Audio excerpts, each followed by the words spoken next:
그리고 중국에는 이제 4대 영장이라고 해서 오대산 북위 시대부터 시작을 해서 당나라 초기에 완성되는 오대산이라고 하는 게 하나가 있고, 그 다음에 이제 두 번째로 완성되는 게 지난 시간에 말씀드렸던 당말의 이제 구화산, 구화산 지장보살. 그리고 이제 어떻게 보면 지금 시절에는 가장 떡상한 유적지라고 하면 이 보타락가산입니다. 보타락가산.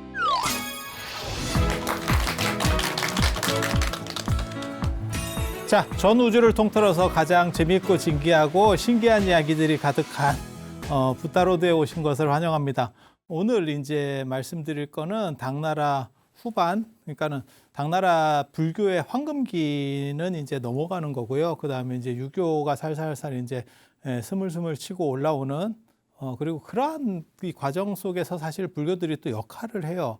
그래서 이렇게 당이 기울고 당 끝나면 거의 장사 끝나는 겁니다. 이게 당나라가 참 화려한 나라고. 그래서 개괄적인 거를 잠깐만 먼저 말씀을 해드릴게요.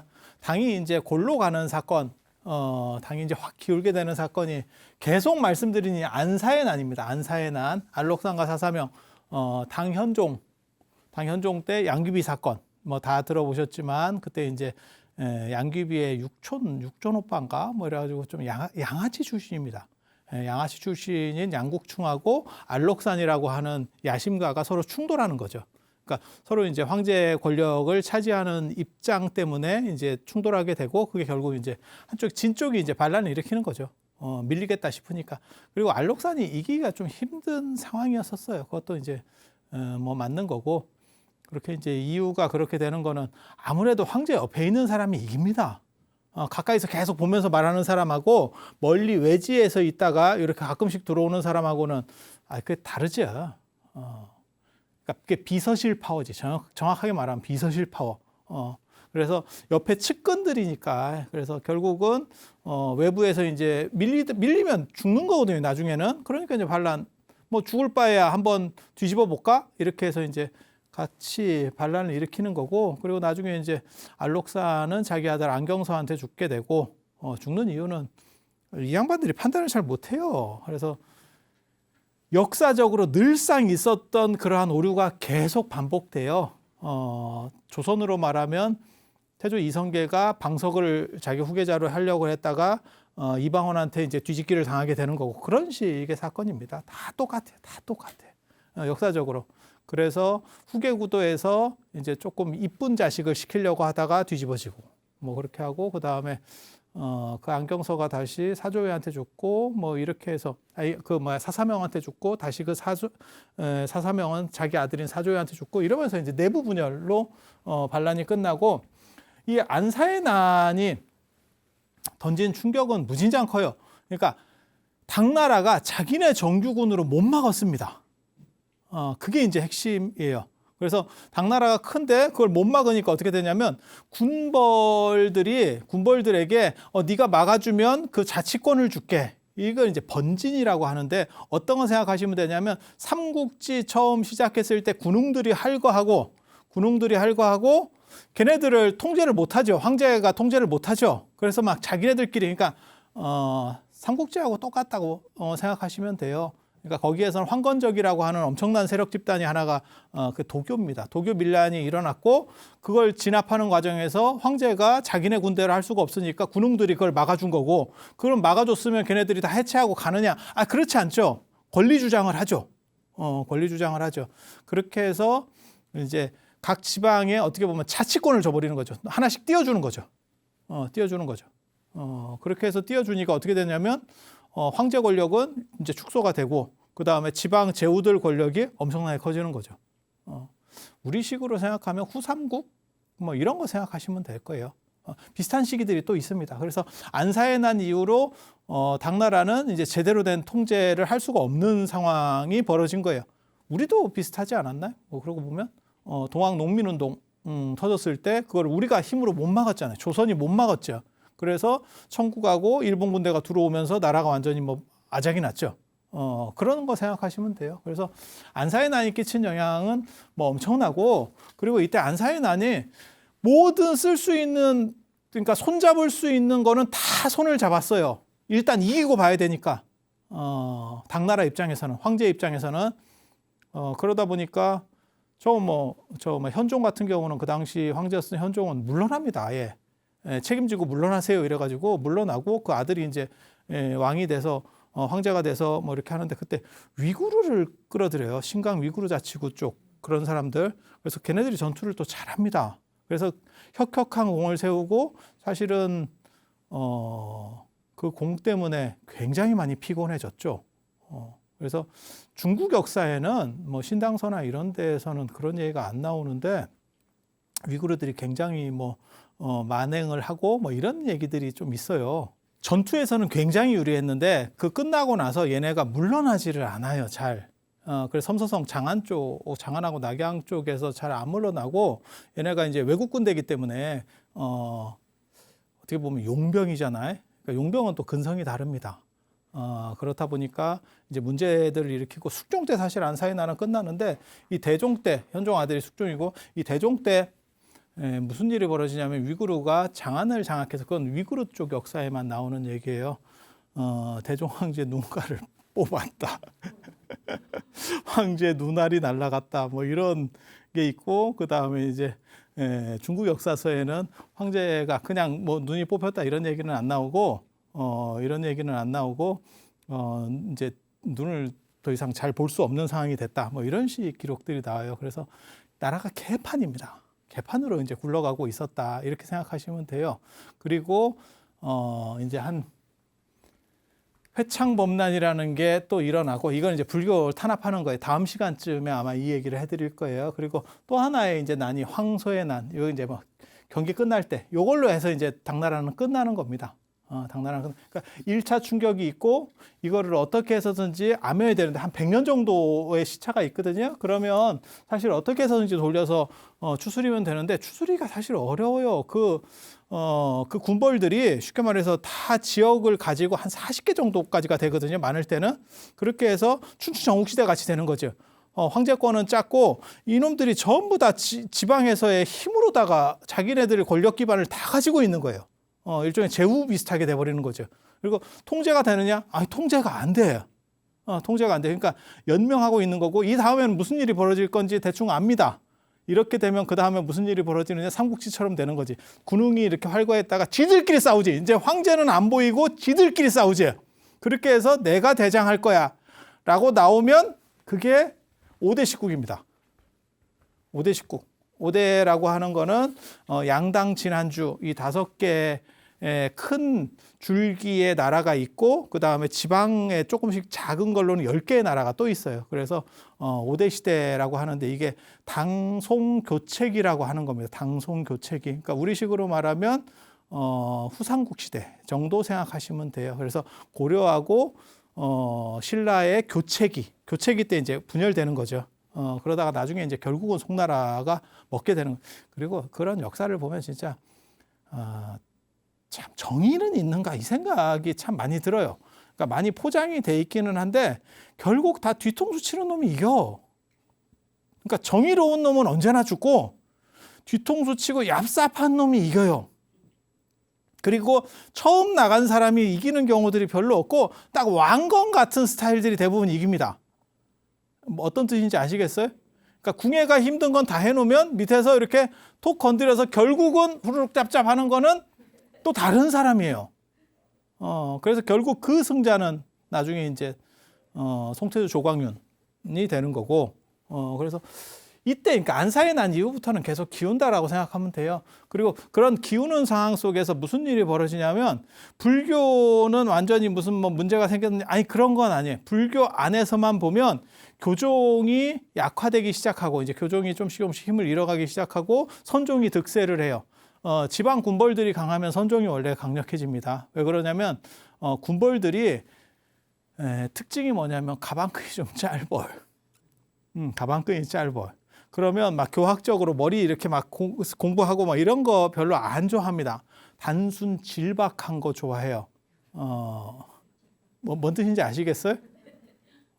그래서 선이 먹혀요. 우리도 마찬가지입니다. 고려시대 때 무신 정권에서부터 선불교가 떡상하기 시작하는 거예요. 그러니까 들어오기는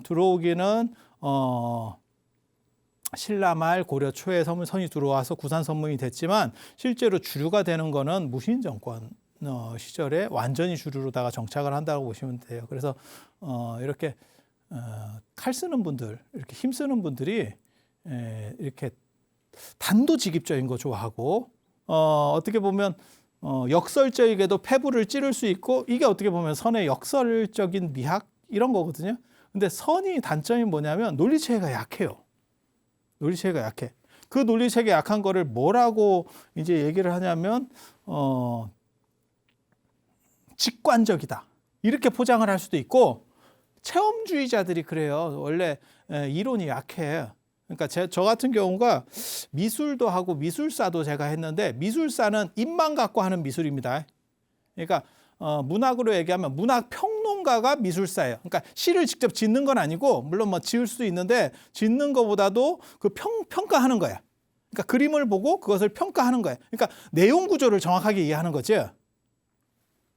이게 굉장히 재밌어요. 미술사하고 미술이 있어요. 미술은 나 이런 평가 썼다가 전에 욕 먹었는데 약간 이거 노가다갑니다. 그러니까 직접 작업을 하는 거예요. 이분들은 작업 중심이에요. 이거는 입입니다. 약 파는 거예요.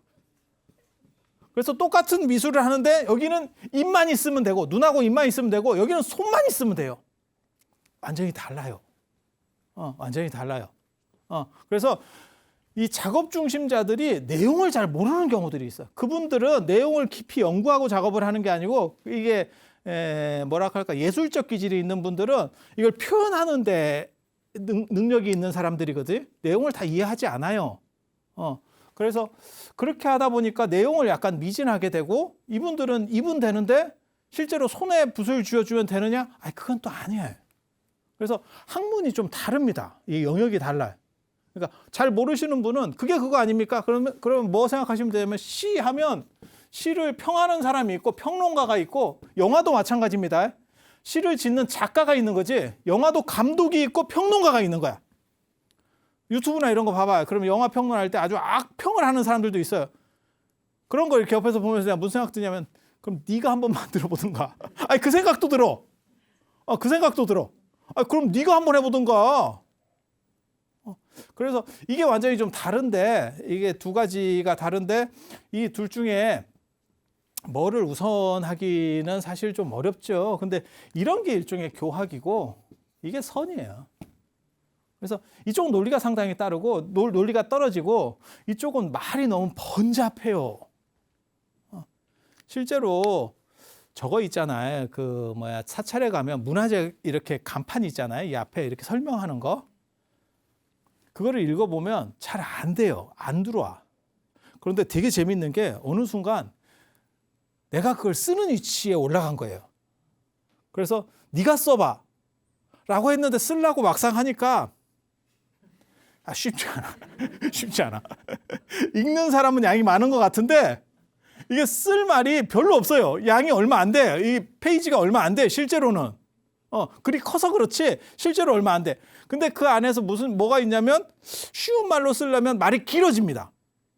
그러니까 그게 이제 잘리는 거예요. 내가 써보는 상황이 딱 되고 나서 이 사람들이 이렇게 쓸 수밖에 없었구나 라는 게 이해가 되더라고. 몇몇 필요한 설명은 반드시 들어가야 되는데 그 설명을 풀어서 쓸 만한 공간이 안 되는 거예요. 이게.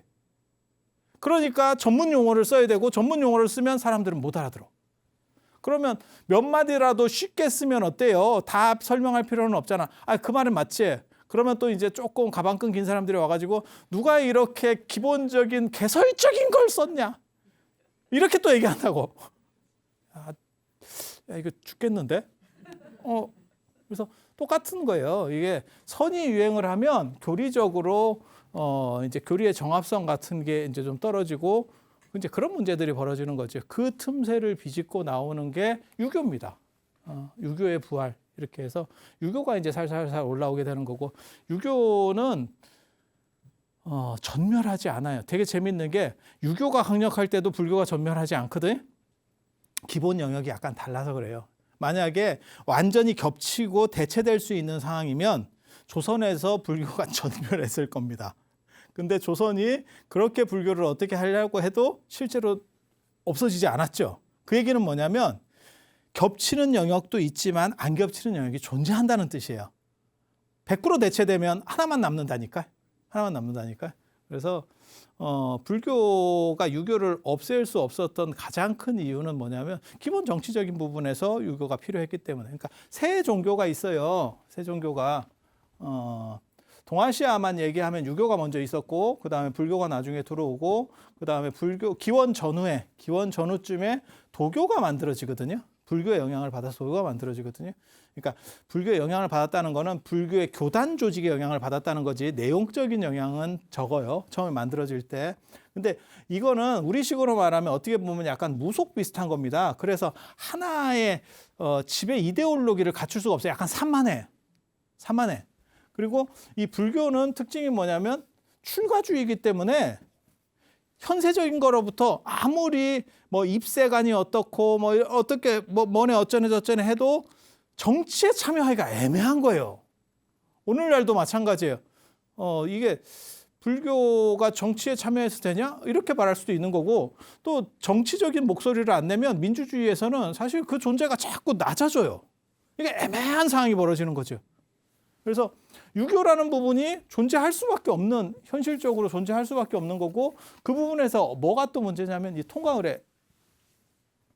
이게 이제 재밌는 거죠. 통과의례, 과거제. 이 두 가지 때문에 어떻게 보면 유교가 없어질 수 없는, 그러니까 행정조직을 꾸려야 되는데 거기서는 승려로 행정조직을 꾸리기는 어렵다는 거죠. 아니 이해가 되시잖아요. 스님이 국사나 왕사는 할 수 있어도, 그러니까 조언자 역할은 할 수 있어도 그 공무원을 하기는 좀 그런 거죠. 근데 왜 안 되는지 내가 정확하게 안다. 제가 조계종에 살아보면 왜 안 되는지 정확하게 알아. 혼자 사는 사람은 그렇게 막강한 책임의식이 없어. 싫으면 가. 얼마나 잘 가면 중이 지가 싫으면 절을 떠난다. 절이 싫으면 중이 떠난다. 이런 얘기가 있겠어. 그냥 가버린다니까.